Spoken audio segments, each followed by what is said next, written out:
Hi guys, today we're going to be talking about the new Series 5 card M.O.D.O.K that's been released in this week's Spotlight caches.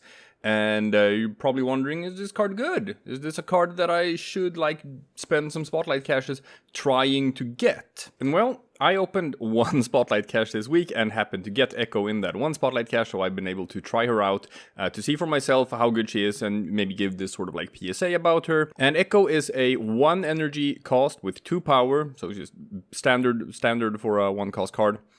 And it has the ability that after your opponent plays an ongoing card here, remove its abilities.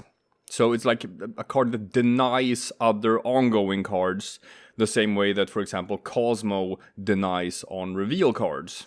And I think people might be thinking about this card the wrong way, because when you have a card like this, you can use it in 2 ways. You can use it reactively, or you can use it proactively.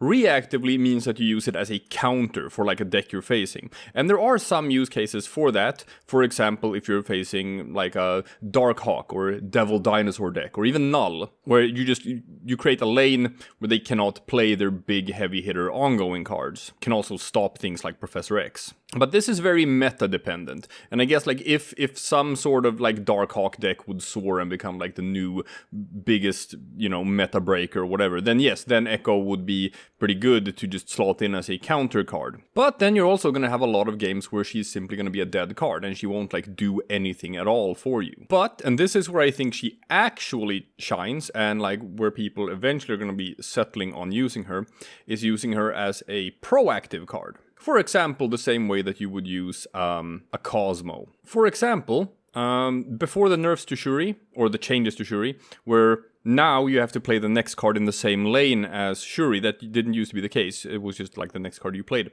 So in those days, Shuri decks actually ran Cosmo themselves. Even though Cosmo can be used to deny Shuri decks, they were also part of the Shuri deck's strategy to be able to sort of block your opponent from stopping you. To do your big Shuri play. Now you don't do that anymore, because now you have to play the same minion in the same lane as Shuri, and Shuri has an on-reveal effect, so Cosmo doesn't work and all that jazz. But the point is, it was a card that was reactive in Cosmo, but that could also be used in a proactive way. And that's sort of where M.O.D.O.K pops in as well. And I have been using her with quite a lot of success, specifically in Shuri decks. Because, like I said, Cosmo is a counter to Shuri. If you plop down Shuri in a lane and then your opponent Cosmos that lane, then your odds of winning go down remarkably. But that's where M.O.D.O.K comes in. M.O.D.O.K can protect the Shuri lane. If you put down M.O.D.O.K, now you can safely put Shuri in that lane, and your opponent is not going to be able to put a Cosmo in that lane.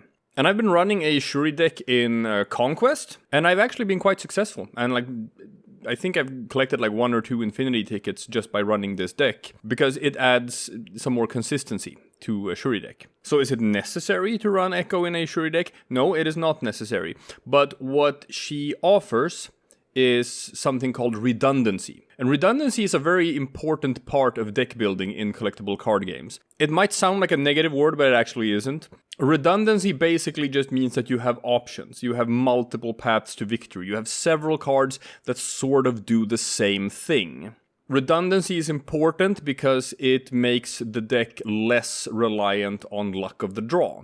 For example, a Shuri deck's typical game plan is to play first Shuri on turn 4, then Red Skull on turn 5, which doubles its attack to 28, and then Taskmaster on turn 6 to create a copy of Red Skull. So you have 2 lanes with 28 power, and that typically wins you the game.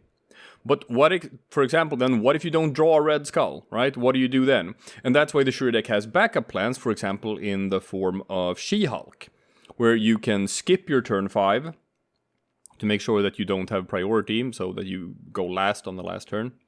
And then you play She-Hulk and Taskmaster instead. So it's less power, it's 18 power in 2 lanes instead of 28 power in 2 lanes, but it's a pretty good backup plan to have if you don't draw your standard combo. And this is sort of the niche that M.O.D.O.K fills in a Shuri deck as well. Previously you had armor, which means that cards can't be destroyed in that lane, and you use that to create a safe Shuri lane that your opponent cannot play Shang-Chi in to destroy your big minions. So now Echo sort of functions in a similar way. She's sort of like having a second armor in your deck. So it adds more consistency to your early turns.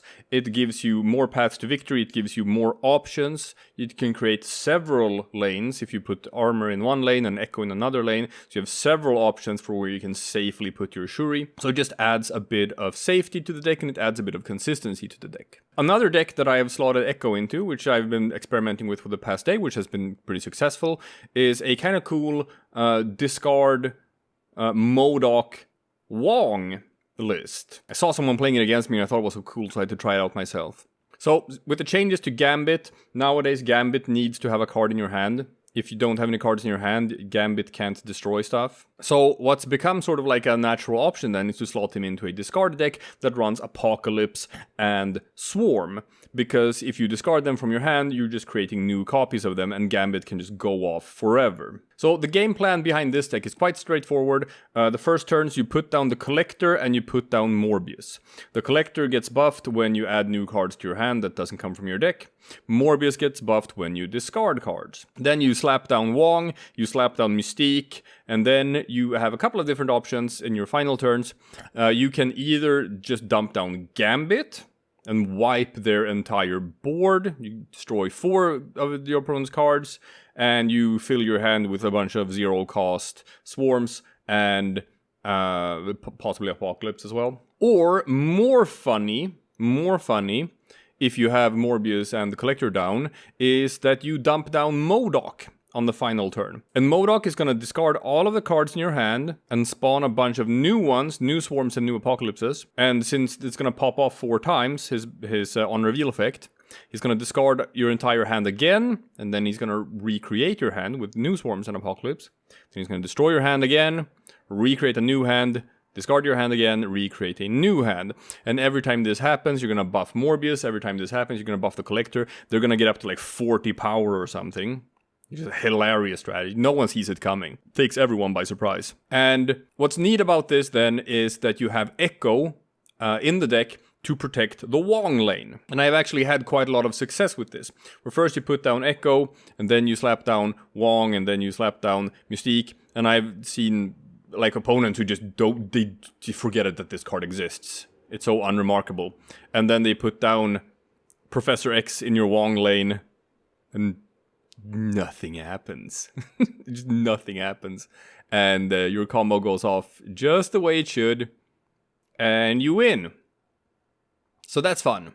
And I think at the end of the day, this is sort of how you want to use Echo. I don't think she works all that good as a tech card to counter a strong meta, because she's going to be bad in so many matchups unless your deck is tuned to having her in it. I think she works better as a proactive card to set up a defense. If there is a certain lane that you want to defend against cards like Cosmo, against cards like Professor X, where you have like some lanes where you really need to put down your key cards and have your strategy like not be sabotaged.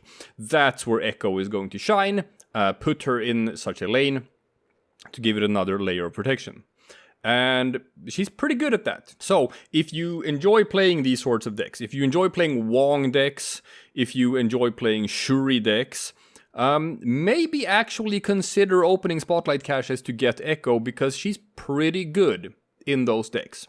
But she's not like a generalist card. You can't just put Echo in anything and call it a day.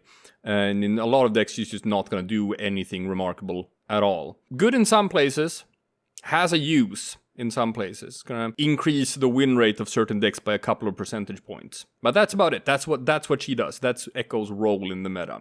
So that's sort of going to be my review. She's a solid card for increasing the consistency and reliability of certain archetypes by adding another layer of redundancy. But she's not a general use card that you can just slot into any deck. So if that sounds exciting to you, maybe try to hunt for her. And that's the video. So as always, thanks for watching. Consider leaving a like, consider subscribing if you thought this was informative and it's going to help your game, because I'm going to make more videos like this. And I'll see you again some other time for something completely different.